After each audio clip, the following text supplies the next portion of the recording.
Zaman dahulu, hiduplah seorang penebang kayu yang sederhana dan jujur. Kejujuran dan kebaikan hatinya terhadap alam sudah dikenal oleh seluruh penduduk desa. Dalam petualangannya mencari kayu, ia hanya memilih ranting-ranting yang berserakan di hutan atau menebang pohon-pohon tua yang akan roboh.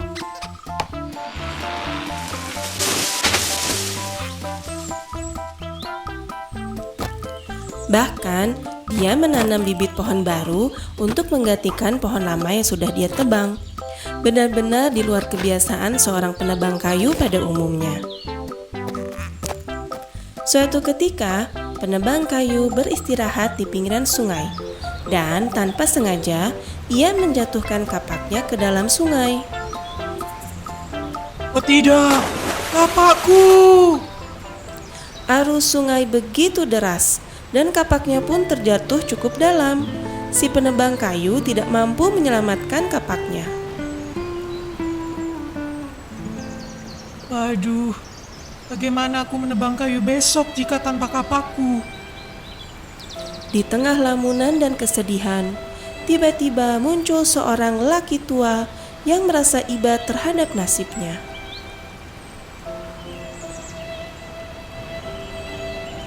Hei, wahai penebang kayu, janganlah kamu bermuram durja. Aku akan membantu mencari kapakmu. Siapa Anda? Aku adalah penjaga hutan ini. Tenang, kapakmu pastikan ku temukan.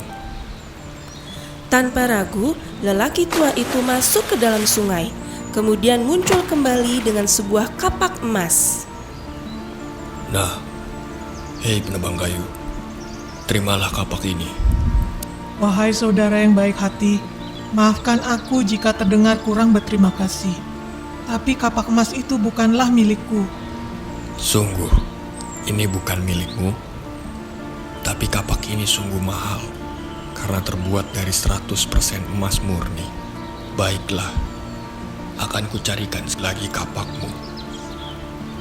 Sang lelaki tua kemudian kembali terjun masuk ke dalam sungai, lalu muncul kembali dengan sebuah kapak perak.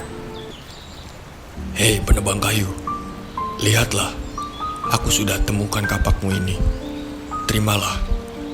Mohon maaf wahai penolong yang baik hati. Namun kapak perak itu pun juga bukan milikku. Oh, bukan juga. Baik, akan kucarikan lagi. Jawab penjaga hutan itu, dan untuk yang ketiga kalinya, ia kembali masuk ke dalam sungai yang deras itu, dan muncul kembali dengan sebuah kapak tua.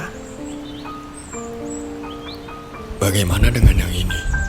Apakah ini kapakmu? Ya, itu kapak milikku. Terima kasih banyak. Terima kasih banyak. Si penebang kayu sangat gembira, karena ia akan dapat kembali bekerja mencari kayu. Kebahagiaannya bertambah ketika penjaga hutan berkata, Oh, kau sungguh orang yang sangat jujur. Aku senang bertemu dengan orang jujur sepertimu. Terimalah kapak emas dan kapak perak ini sebagai tanda penghargaanku atas kejujuranmu. Gunakan kedua kapak pemberianku ini untuk memenuhi kebutuhan keluargamu. sang penjaga hutan pun menghilang dari hadapan si penebang kayu. Penebang kayu sungguh terkejut dengan apa yang dialaminya.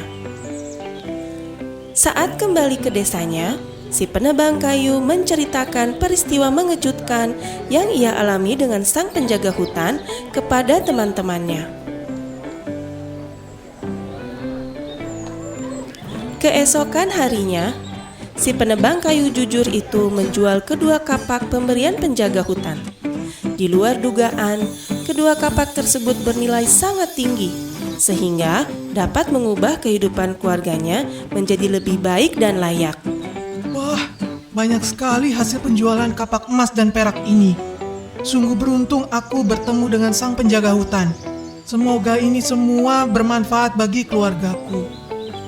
Kisah yang dialami si penebang kayu jujur itu menjadi buah bibir di desa-desa dan hingga terkenal di kalangan penebang-penebang kayu lainnya. Suatu hari, ada penebang kayu lain yang ingin mencoba peruntungannya. Ia kemudian dengan sengaja menjatuhkan kapaknya ke dalam sungai agar bertemu dengan sang penjaga hutan. Oh tidak, kapakku terjatuh ke dalam sungai dan aku tidak bisa mengambilnya. Tangisan dan teriakan palsu si penebang kayu itu pun terdengar oleh sang penjaga hutan. Seperti yang diharapkan, ia pun masuk ke dalam sungai, kemudian muncul kembali dengan kapak emas. Namun, belum sempat sang penjaga hutan mengatakan sesuatu, si penebang kayu itu pun langsung berteriak. Itu punyaku. Sang penjaga hutan kemudian mengangkat tangannya menghindari jangkauan si penebang kayu itu, dan ia pun berkata, Apakah ini kapakmu? Aku tahu kapak ini bukan milikmu. Kau adalah penebang kayu yang tidak jujur. Bekerjalah lebih giat lagi. Si penebang kayu yang tidak jujur sangat terkejut mengetahui bahwa ternyata sang penjaga hutan tidak dapat dikelabui. Penjaga hutan kini menghilang tanpa jejak dan meninggalkan kapak kepunyaan si penebang kayu tidak jujur itu di dasar sungai. Si penebang kayu tidak jujur itu pun hanya dapat menunduk ke arah sungai sambil menyesali perbuatannya itu. Kini, ia tidak hanya gagal mendapatkan kapak emas, tetapi juga telah kehilangan kapak satu-satunya yang ia pakai untuk bekerja. Nah, bagaimana anak-anak? Dari cerita tadi, nilai kemanusiaan apakah yang kalian dapatkan?